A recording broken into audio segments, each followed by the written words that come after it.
우리나라는 의로운 사회입니다. 우리나라는 을을 거스렸다. 이거는 용서가 안 됩니다. 유대 사회에서는 다른 건 몰라도 두 가지를 건드리면 안 됩니다. 성전을 건드려서는 안 되고 율법을 건드려서는 안 되고, 예수님께서는 성전을 건드려서 십자가에 달렸습니다. 율법을 파괴했다고 십자가에 달렸습니다. 왜냐하면 유대 사회에 있어서 유대교의 핵심은 성전과 율법으로 표현이 되고 있었고, 이것은 단순히 종교적인 교리의 핵심이 아니고 이스라엘 나라를 지탱하는 응집력이었어요. 그리고 다른 민족과 구별하는 자긍심이고 자부심이었습니다. 그런데 스데반이 바로 이걸 두 가지를 건드려 버렸어요. 예수님도 건드려서 죽었는데 스데반도 이거 건드려서 죽습니다. 이스라엘 사회는 나라를 잃어버렸습니다. 전 세계로 퍼져서 노예 생활을 하고, 또 그 고난한 어려움의 시기를 다 이기고 고국에 돌아와가지고 이제 제대로 마음껏 하나님 예배하고 그냥 종교의 자유를 찾아서 왔는데, 스데반이 있다가 그냥 성전을 공격을 하고 율법을 그렇게 지키면 안 된다고 그렇게 했던 것이죠. 용서할 수 없는 일이죠. 근데 스데반이 하는 논지는 뭐냐? 스데반 집사가 하는 논지는 나는 성전을 부정한 것도 아니고 내가 율법을 지키지 않은 것도 아니다. 원래의 의미를 밝히기를 원한다는 겁니다. 성경의 정신으로 돌아가자는 것입니다. 성전은 건물로서의 의미는 없어졌다. 아브라함에 무슨 놈의 성전이 있었느냐? 성전 없어도 하나님께서는 저 메소포타미아에 가서 만나 주었다는 거예요. 성전은 사람 만나가지고 변화시켜서 임재를 체험하고 믿음으로 살아가도록 하는 것이 성전이지, 건물 그게 무슨 의미가 있느냐는 거예요. 지금 껍데기만 남았다는 겁니다. 율법은 무엇입니까? 율법은 하나님의 백성들의 거룩한 삶의 모습을 보여주는 기준입니다. 너희들이 율법을 그렇게 목숨처럼 지킨다고 하는데 변한 게 뭐 있냐는 거예요. 바뀐 게 뭐 있냐는 거예요. 더 탐욕적이 되었고, 왜 성경과 율법을 그렇게 지키느냐? 너희들 밥그릇 지키려고 하는 거 아니냐?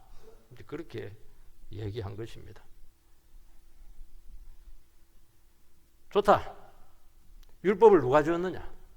모세를 통해서 하나님께서 주었습니다. 율법의 직접 당사자가 되는 모세에 대해서 이스라엘 백성들 조상들이 얼마나 괴롭혔냐? 40년 동안 들이받지 않았냐? 좋다. 너희들이 그렇게 존경하는 요셉을 보자. 그래서 요셉은 앞에 무슨 글자가 붙냐 하니까 의인 요셉 이렇게 하는 것이, 의인이라고 하는 건 율법을 지켰다는 거예요. 그렇게 율법을 사랑했던 채색옷을 입힌다는 게 뭐냐? 우리는 사별했다 그렇게 하는데 율법의 최고의 존귀한 자가 채색옷을 입는 거예요. 아버지가 딱 봤을 때 요셉만한 율법 순종자가 없었어요. 그 율법을 잘 지켰던 요셉을 누가 노예로 팔았냐? 그 형님들 아니냐는 거예요. 너희들이 그렇게 자부심으로 가지고 있었던 그 형님들, 유다 집밥, 르우벤 집밥들 다 아니냐는 거예요. 지금 너희들이 말씀을 사랑하고 율법을 좋아하고 그렇게 하는데 아니라는 거예요. 무슨 말씀을 좋아하고 있고 무슨 을을 사랑하고 있냐는 것입니다. 너희들이 한 가지를 잃었다는 거예요. 뭘 잃었느냐? 아무 자격이 없는 노예 백성들인데, 그리고 저 뿌리도 없는 저 메소포타미아에서 이렇게 넘어온 사람이잖아요. 굴러온 돌이에요. 히브리라는 뜻이 뭐냐면 강 건너서 왔다는 겁니다. 우리는 양벌리가 강 건너서 오는데 그 강 건너면 굉장히 마음이 멀다니까요. 너희들이 뭐 잘할 게 뭐냐는 거예요. 노예 백성들 아니냐는 거예요. 하나님께서 너희들이 너무 불쌍해가지고 일방적으로 그냥 구출해서 은혜를 주었다는 겁니다. 왜 그걸 잊었냐는 거고, 그거. 왜 겸손을 잃어버렸냐는 거예요. 우리는 성전이 있다, 율법이 있다. 너희들하고는 안 놀아. 이방인들, 짐승들하고는. 왜 그런 교만한 생각을 가지냐는 거예요, 지금. 하나님을 모르고 있고 하나님의 아들을 대적을 했습니다. 그 의로우신 하나님의 아들을 죽인 민족이라는 거예요. 정말 악하다는 거예요. 그 이유가 뭐냐는 거예요. 밥그릇 지키려고 하는 거 아니냐는 겁니다. 그게 스데반의 설교의 핵심입니다. 그래서 여러분 사도행전 7장을 이렇게 묵상을 하려고 하면은 바로 이 패턴을 가지고 계속 끌고 가면 돼요. 오늘 본문은 다 할 수는 없고 도대체 하나님께서는 아브라함을 어떻게 너희들이 자긍심이고 믿음의 조상이고 이스라엘의 뿌리와도 같은 좋다. 아브라함을 우리가 한번 놓고 한번 이야기해 보자는 거예요. 아브라함. 하나님께서 아브라함을 어떻게 만나 주었는가 하는 것입니다. 아브라함은 평범한 우상 숭배자의 아들이었습니다. 아버지가 우상 장사입니다.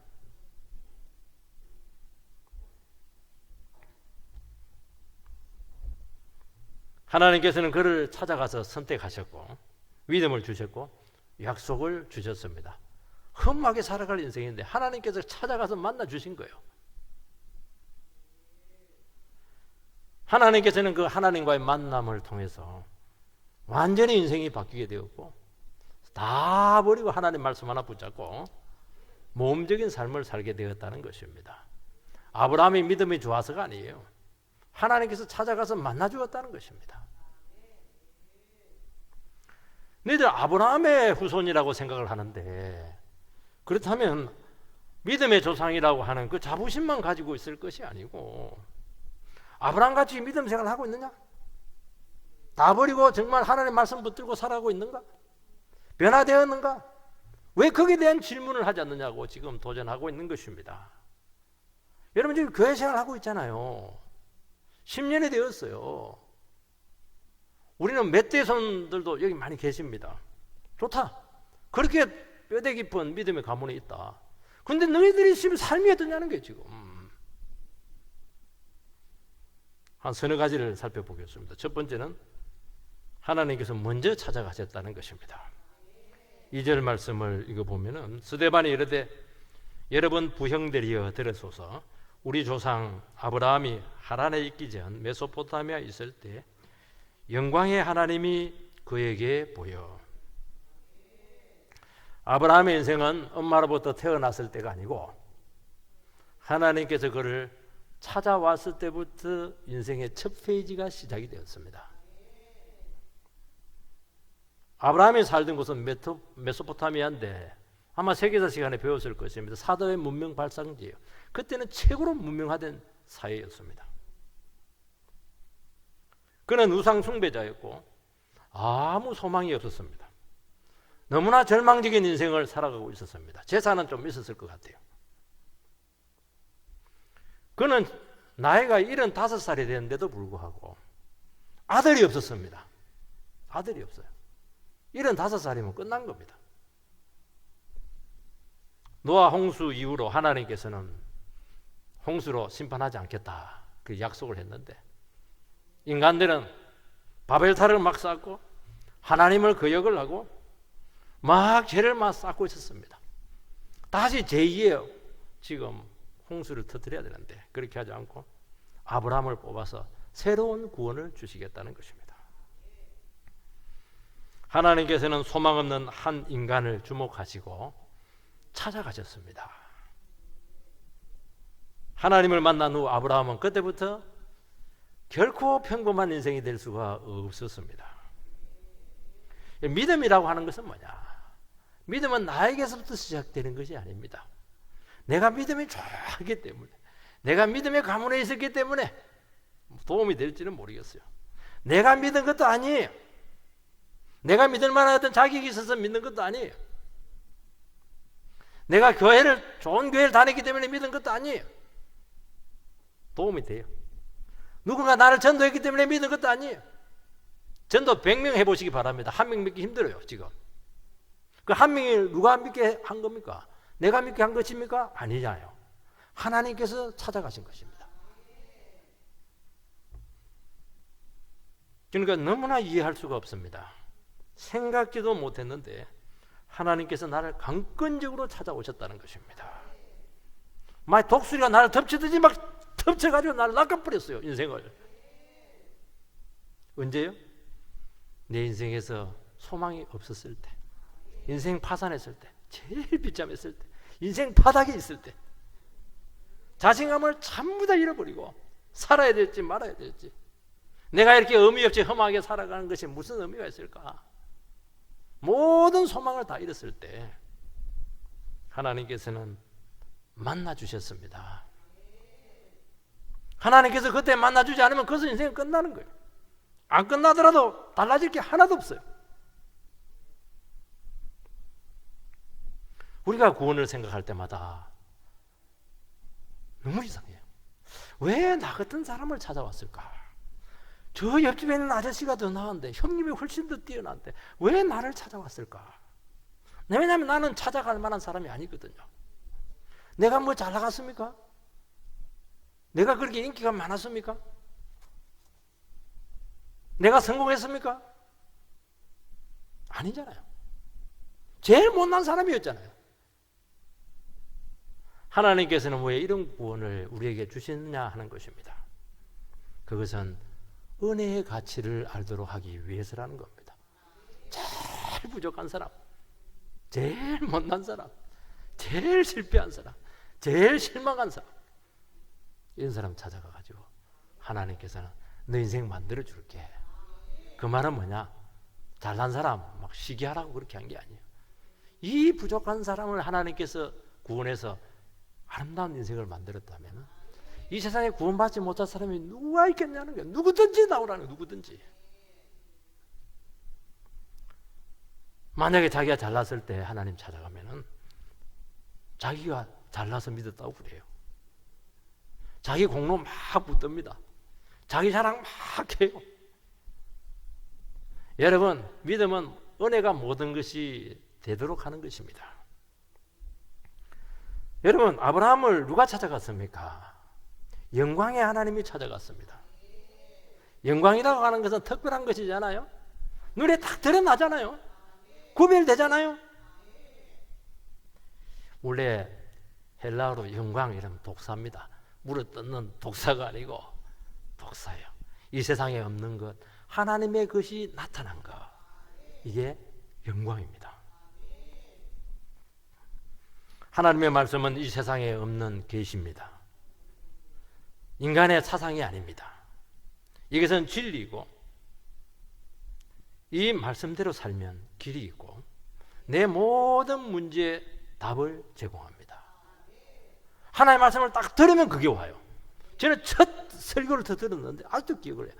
아, 여기에 길이 있구나.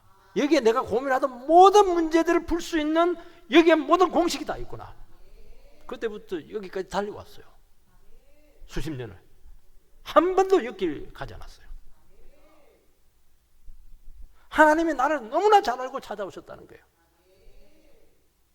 그렇게 깨끗하고 선하시고 정의로운 분이 어디에 있습니까? 우리 사회에 뭐 공정이 어떻고 정의가 어떻고 그 구호로 됩니까? 그 구호로 안 되는 거예요. 전부 다 자기식의 공정이고 자기식의 정의죠.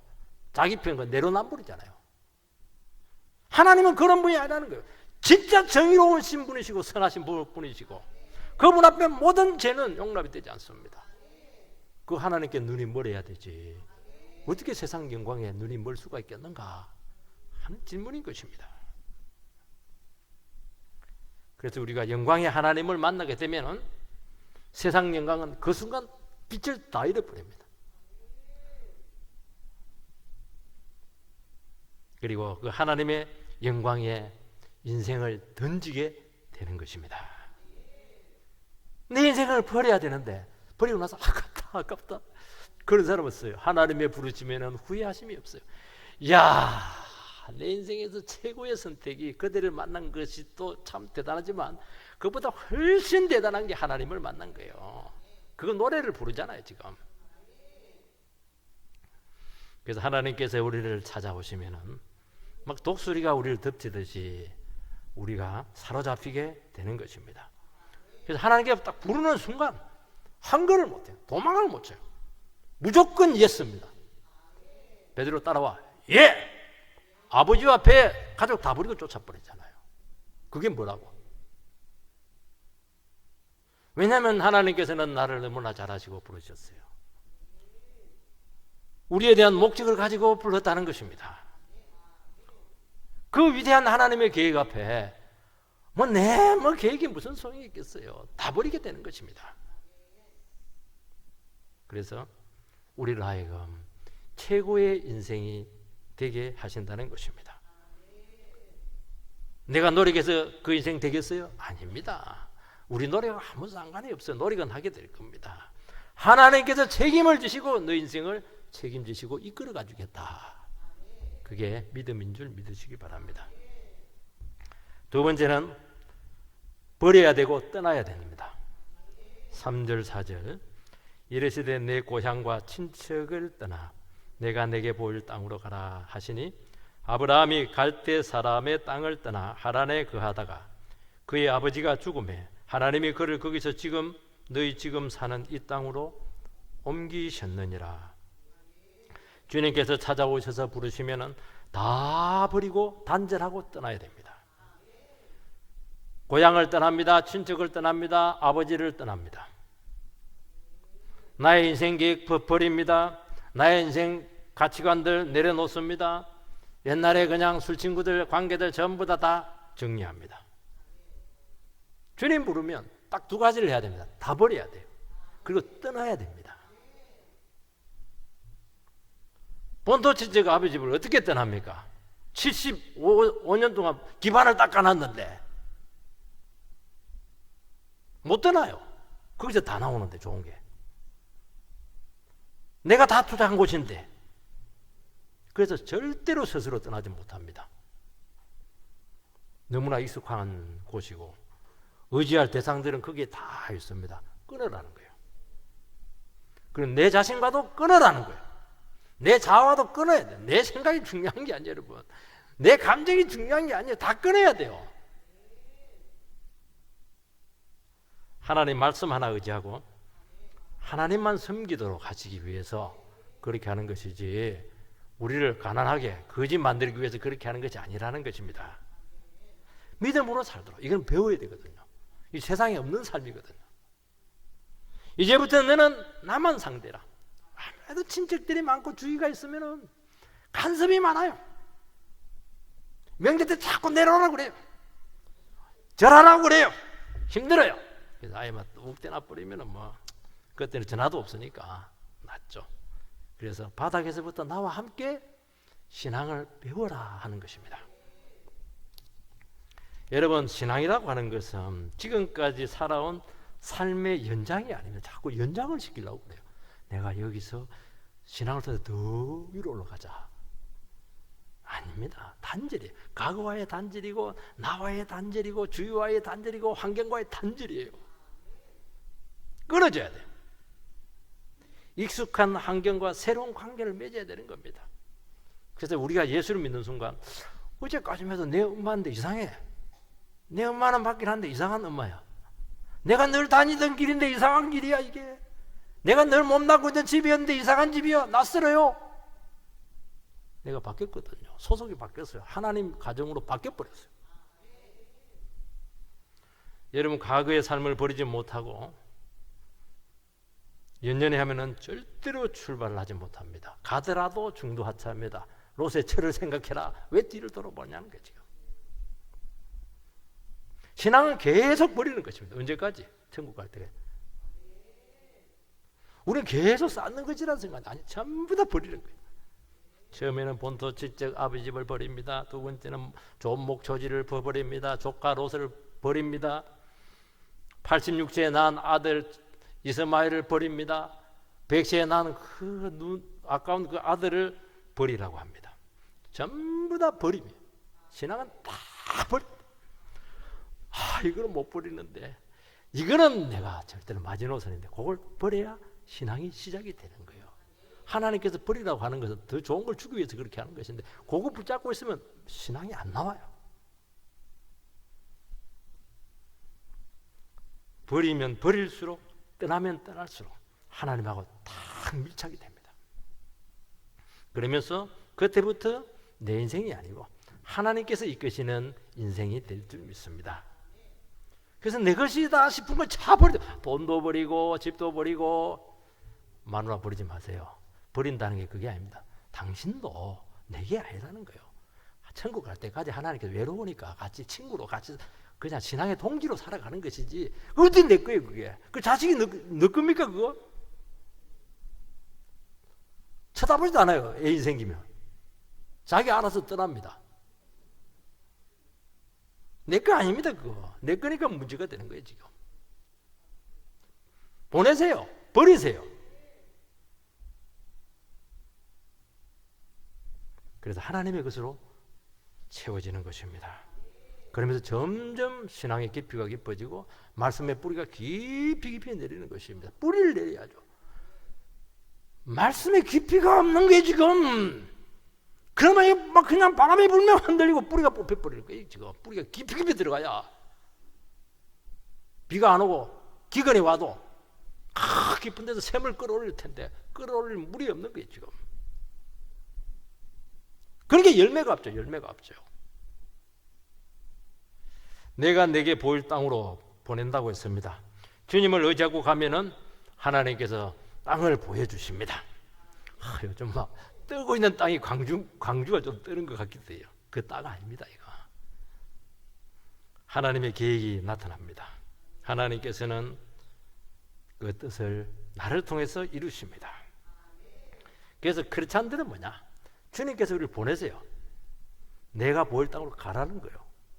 하나님께서 보냈어요. 가정으로 보냈고 직장으로 보냈고 사회로 보냈어요. 거기서 믿음으로 살아갈 책임이 주어지게 된 것이고 그것이 사명입니다. 그 삶의 현장에서 뭐 하라고요? 옛날 과거처럼 사는 게 아니에요. 죄짓고 사는 게 아니에요. 내 것 탐욕 부르면서 사는 게 아니에요. 하나님을 드러내라는 것입니다. 나는 형편이 너무 어려운데요. 입에 풀칠하기도 힘든데요. 형편이 어려울수록 하나님 드러내기는 너무 더 좋은 조건이라고 말씀하고 있습니다. 여러분, 우리가 세상에서 잘 되고 안 되고는 저는 모두가 잘 되기를 원합니다. 그렇지만 그것도 우리의 책임이 아니에요. 네가 주어진 처지에서 말씀 하나 붙잡고 나에게 영광을 돌렸느냐, 그게 성공이라고 말씀하고 있는 것입니다. 열악하면 더 상받을 가능성이 더 많다는 거예요. 세 번째는 현실과 약속 사이에서 고민할 수밖에 없습니다.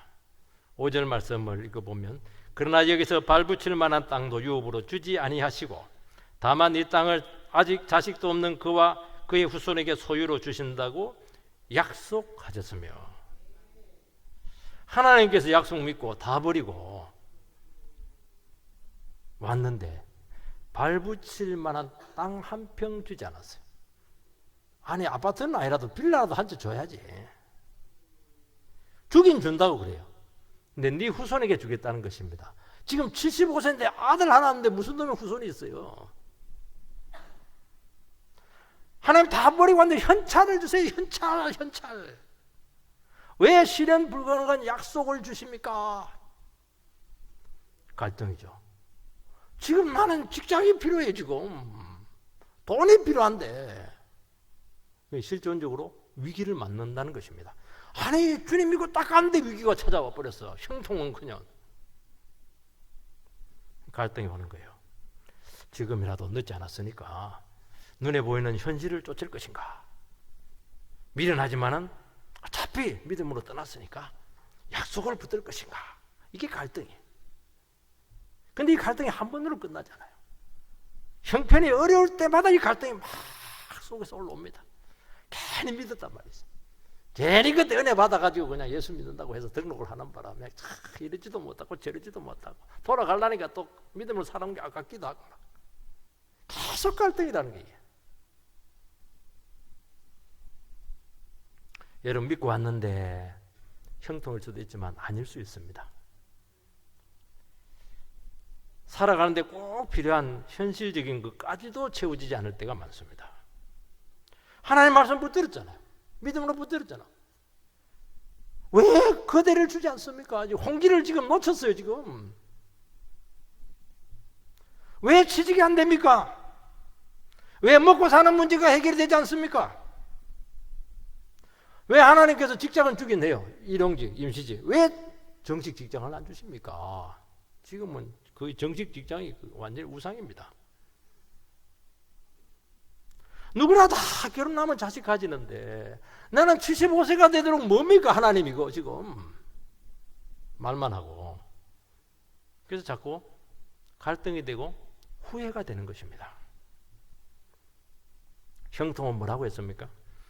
나의 그런 열악한 어떤 처지 가운데서도 하나님께서 함께 하시게 하는 것입니다. 하나님과 동행하는 것입니다. 근데 우리는 인간이기 때문에 눈에 보이는 이 현실을 결코 외면할 수가 없어요. 여기서 계속적인 실종적인 어려움을 겪는다는 것입니다. 질문합니다. 나의 그 현실이 실제입니까? 하나님께서 지금 나에게 던지고 있는 약속의 말씀이 실제입니까? 이 질문이에요. 하나님의 말씀이 실제고 확실한 보정수표가 되는 것입니다. 다 됐잖아요. 아브라함 다 됐잖아요. 하나님께서는 현찰을 주시지 않고 우리에게 약속음을 끊어줍니다. 그 약속음 못 믿는 사람 와리깡 해가지고 반만 받는 거예요. 미리. 이거 그냥 믿을 수가 없어요. 불안해서. 근데 하나님은 부도내지 않아요. 하나님은 의로우신 분이다고 하는 그 의미의 뜻이 뭐냐? 하나님께서 약속하시면 반드시 지킨다. 그러니까 의롭죠. 불의한 사람은 뭡니까? 약속을 안 지켜요. 그 불의한 사람이 나쁜 사람이죠. 그 사람이. 하나님은 의로우신 분이세요. 약속하면 지키세요. 안 지키면 처음 가서 따지세요. 그렇지만 우리는 이루어질 때까지 받을 때까지 불안합니다. 그래서 믿음으로 기다리고 견뎌야 되는 것입니다. 하나님은 하나님의 약속이 이루어지기 전에 우리가 믿음을 키우기를 바랍니다. 우리는 돈이 없는 것이 문제예요. 건강이 안 좋은 것이 문제입니다. 자식이 제대로 안 크는 것이 문제 아닙니다. 그거는 차후의 문제. 내가 믿음이 없어요. 하나님을 바라보지 못해요. 하나님께서는 본질적인 믿음을 키우라는 거예요. 그래서 안 주는 거예요. 당장. 그거 주면 그거 먹고 그냥 도망갈 텐데 세상으로. 그래서 당장 필요한 것을 주지 않는 것은 하나님의 말씀이 나에게 말씀이 되도록 만들기 위해서입니다. 미리 주면 하나님 약속 절대로 안 붙들죠. 왜 그 긴장하면서 살아요? 받을지 안 받을지 알 게 뭡니까? 결혼할 때 알 게 뭐예요? 근데 현찰을 딱 주면 세상에서도 거래가 끝나잖아요. 현찰 딱 주면 거래가 끝나요. 약속음을 주면 6개월 동안 이게 그냥 이 관계를 계속 맺어야 되는 것입니다. 하나님께서는 처음부터 말씀의 능력으로 살아가도록 우리를 바닥에서부터 시작하게 하십니다. 다 갖추면 누가 제대로 못 살아요. 현실적인 것이 없으니까 정말 나에게 기묘한 것이 나사를 다 빼놔버리니까 어쩔 수 없이 그냥 기도하게 되고 어쩔 수 없이 그냥 갈 데가 없으니까 그냥 기다리게 되고요. 믿음을 붙드는 것이지 우리가 무슨 믿음이 좋아서 그냥 여러분 여기 앉아있는데 믿음이 좋아서 앉아있는 겁니까? 갈 데가 없고 지금 해봐도 안 되니까 아마 생바라게도 안 되니까 여기 와가지고 그냥 하나님 말씀 듣고 있지. 이 바쁜 명절 시간에 하나님께서는 그렇게 우리 믿음을 주신다는 거예요. 그래서 기본적인 생활부터 나를 의지하라는 것입니다.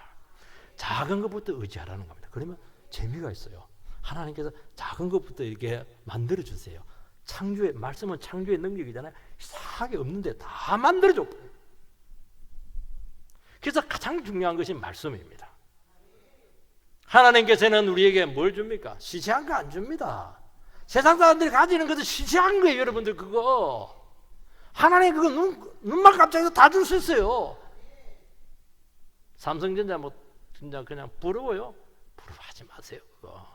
그거 돈만 나도 그냥 나눠고 그냥 돌아가시더라고요. 정말 제대로 된 거, 제대로 된 아들, 제대로 된 배우자, 제대로 된 땅, 제대로 된 가정, 제대로 된 인생, 진짜 인생을 주기 위해서 그렇게 하신다는 겁니다.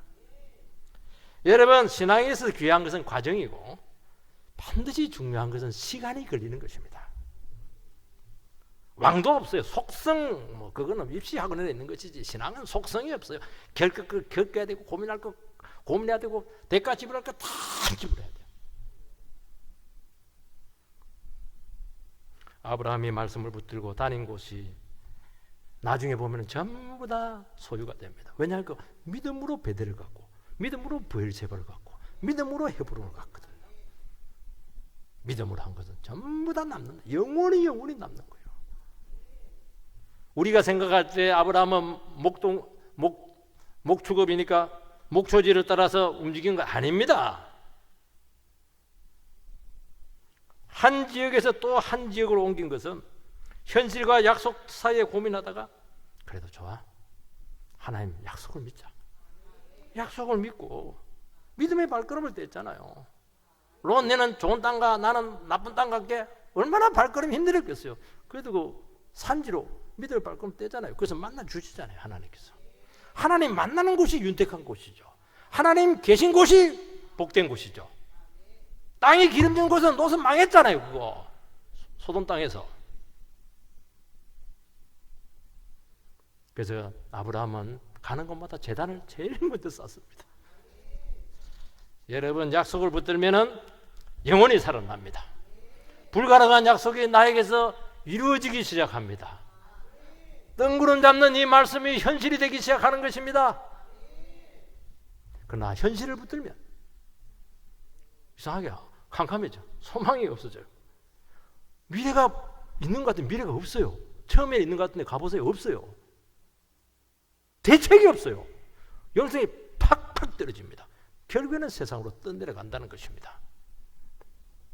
마지막으로 낙심할 때마다 주님께서는 찾아와서 우리를 다시 한 번 더 약속을 붙들도록 도우신다는 것입니다. 6절 7절 하나님께서는 또 이같이 말씀하시되 그 후손이 다른 땅에 나그네가 되리니 그 땅 사람들이 종으로 삼아 400년 동안을 괴롭게 하리라 하시고 또 이르시되 종 삼는 나라를 내가 심판하리니 그 후에 그들이 나와서 이곳에서 나를 섬기리라 하시고 이 말씀은 창세기 15장을 배경으로 합니다. 창세기 15장은 조카 롯을 구하고 나서 전리품들 전부 다 나눠주고 정말 하나님께 영광을 돌리고 집에 왔는데 집에 와서 막 너무 침체가 되었어요. 왜냐하면 자기가 무찌른 그들로 연합군이 또 쳐들어올지도 모르고 보니까 뭐 기가 막힌 거예요. 다 주고 왔는데 내게 하나도 없어요. 하나님 나 아무것도 없잖아요. 지금 자식이 없잖아요. 종 양자 삼을까요? 문제는 자식이 없어도 시험관으로 할 수도 있는데 이제 생물학적으로도 아기를 가질 수가 없어요.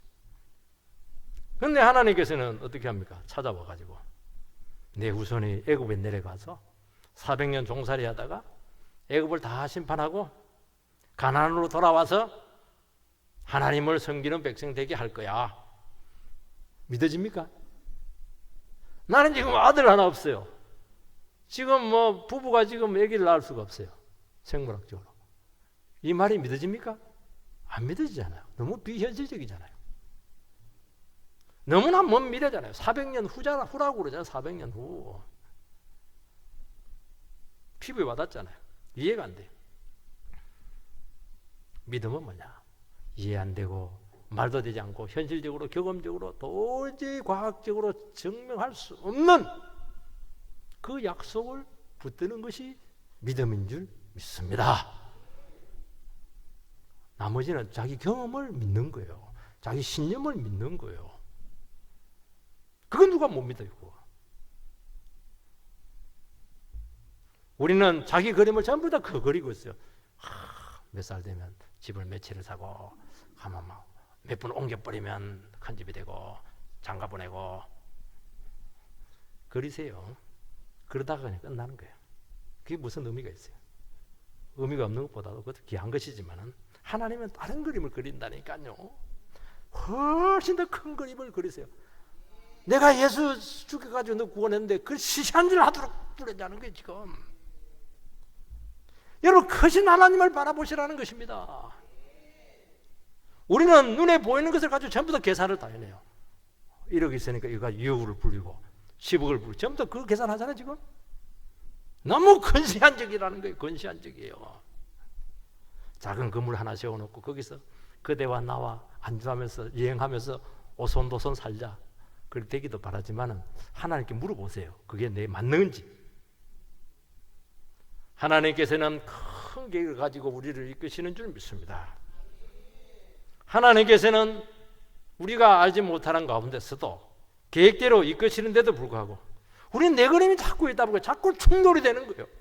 그러니까 자꾸 믿음 생활하면서 혼동이 오는 거예요. 갈등이 오는 거예요. 그래서 앞으로 나가지를 못해 지금. 그런데 놀라운 사실은 말도 되지도 않는데 이해할 수도 없는데 오늘 지금 설교 듣잖아요. 이 설교 말씀을 딱 붙잡으면 인간적인 생각이 싹 끊어져요. 집착해서 딱 놓여놔요. 믿음이 딱 생기는 것입니다. 야, 하나님 말씀은 너무나 위대하세요. 그러면서 하나님이 구름 뒤에 계신 하나님의 빛을 쫙 비추십니다. 그리고 우리 인생을 하나님께서 만들어 가시는 것이 느껴지는 것입니다. 인생의 내용을 누가 만드는 거예요? 여러분의 인생을 누가 만드세요? 여러분이 만드세요? 죄의 인생이죠. 그거 탐욕의 인생이죠. 하나님께서 채우시는 것입니다. 그리고 하나님의 임재가 나타나고 함께 하심이 나타나게 될 것입니다. 우리가 낙심하고 불안하고 불신이 될 때마다 하나님의 말씀을 붙드시기 바랍니다. 안 될 것 같은데 됩니다. 될 것 같은 믿음이 생깁니다. 뭔가 만들어집니다. 내 인생을 내 스스로 꾸미면 제가 분명히 말씀을 드리는데 결국에는 망칩니다, 여러분. 헛짓이에요, 그거. 그걸 인생 낭비한다는 게 열심히 안 사는 게 아니에요. 내 인생은 나의 그 굉장히 유행가 있는데 좋은 내용 아니에요, 그거. 어떻게 내 인생이 나의 것이에요? 주님의 것이지. 그게 인생 낭비하는 거예요. 하나를 하더라도 하나님과 함께 해야죠. 그게 열매가 있고 그게 미래가 있는 것이죠. 여기서 말씀과 함께하면 인생의 가치가 나올 줄 믿습니다. 나이 상관없어요. 모세는 80세에 시작했어요. 아브라함은 75세에 시작을 해서 100세의 아들을 낳았고 불과 말씀의 아들을 낳고 그때부터 막 인생이 열렸잖아요. 지팡이 갖고 꽂으니까 10가지 재앙이 나타나고 막 홍해가 갈라지고 벨기득이 다 나타났잖아요. 그 삶을 살아요. 그런 삶을 하나님께서는 내가 완전히 버리고 단절되고 사라질 때까지 하나님의 말씀에만 붙들 때까지 기다리시고 그때부터 역사가 시작이 된다는 것입니다. 하나님께서는 그에게 할례를 주셨어요. 할례 언약이라고 했습니다. 언약은 약속이 아니라 동등 계약이 아니고 주종 계약이에요. 우리가 약속 못 지키는 거 다 알고 있어요. 일방적으로 하나님께서 약속을 줬어요. 너를 그렇게 만들겠다. 너는 말씀만 순종해라. 내가 그런 인생을 만들겠다. 누가 책임집니까? 내가 책임지겠다. 그래서 짐승을 딱 갈라놓고 원래 언약 당사자가 지나가야 되는데 아브라함에게는 하나님이 혼자 지나갑니다. 내가 약속 안 지키면 내가 죽을게. 짐승을 쪼개는 것은 약속을 안 지키면 죽이겠다는 거거든. 하나님 알고 계세요. 우리 무능한 거 너무 잘 아세요. 우리 불의한 거 입 싹 닦는 거 너무 잘 아세요. 할례는 외과적인 수술입니다. 죄와 끊는 거예요. 내가 죽는 거예요. 미래와 단절하는 거예요. 이거 잘라버리니까. 나와의 단절이에요. 그러면 하나가 남습니다. 하나님 나는 못하지만 하나님은 책임지시고 이루실 것을 믿습니다. 내가 할 수 있는 거 하나도 없습니다. 해본들 안 되네요. 그래서 하나님께서는 바로 늘 이 언약을 기억하라는 거예요. 몸에다가 딱 그것도 요런 데다 할례하면 사람들이 보고 막 자랑할 텐데 자랑 못하더라고 너무 엄밀한 곳에다가 딱 해놓고 막 화장실 갈 때만 보는 거예요. 아, 맞아. 나는 참 무능한 인간이지.